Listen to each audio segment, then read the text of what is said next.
like extreme rock singer. And if you've seen her, like her usual appearance, she has like tattoos and piercings. She's like the furthest thing from a working mom that you would ever expect. And originally, she's a really cool actress. And originally, we were looking for an actress to play Mandy, so the younger sister. And we auditioned or met with a lot of actresses in that age range, and we hadn't found an actress to play Feng. That was the hardest role to cast. So when Mavis came in, she had huge like black frame glasses on and tattoos, and something about her though was, to both me and the producer, we were like, well, this is like the farthest extreme from the character, and there was something interesting about that because our whole idea for that character was that at the beginning she should be this complete, like she's almost like faceless. She's just like an everyday working mom, and she almost has like no emotion.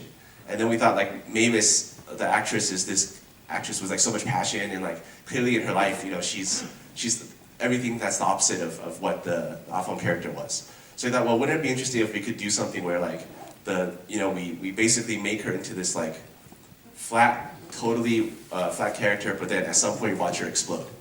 So we kind of worked backwards, which is like we just wanted to watch Mavis explode, and we wanted to watch her sing, and everything about that was like starting because we knew she could sing. She sang the Cheryl song.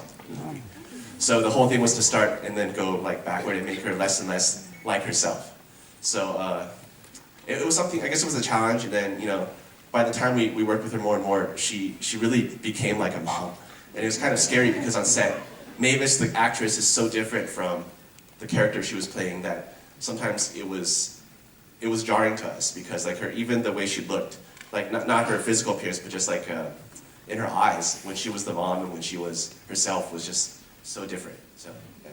It was a big challenge for her too. And I forgot the first question.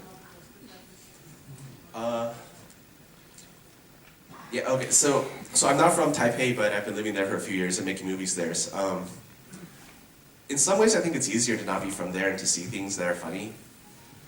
You know what I mean? Like Carrefour is so funny to me. Even I know Carrefour is French, but it's so funny to me. So like, there's things about like living in these big Asian cities. Like everyone on the weekends goes to like the same Carrefour, and it's all families, and just there's certain things you see like because you're not from the place. So a lot of, just even the very basic premise of the film, which is that from growing up in the West, like it was so weird to me that like you would come out and then a few years later you would go back in.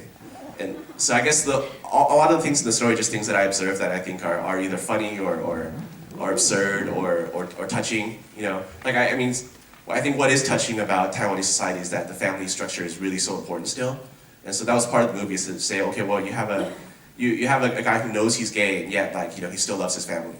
So I thought that was something that, which is interesting about the dilemma that our movie's about. Thanks. There was another one somewhere in front. No? Maybe you can say some more about these little dreamy pictures that are inside there. All of a sudden, some people seeing things that are not really happening. Or you can say something about that. That was just a way to that was just an excuse to shoot people flying, basically. Because we knew we would make the world of the movie would be very kind of like mundane and everyday, and like it would be a little flat.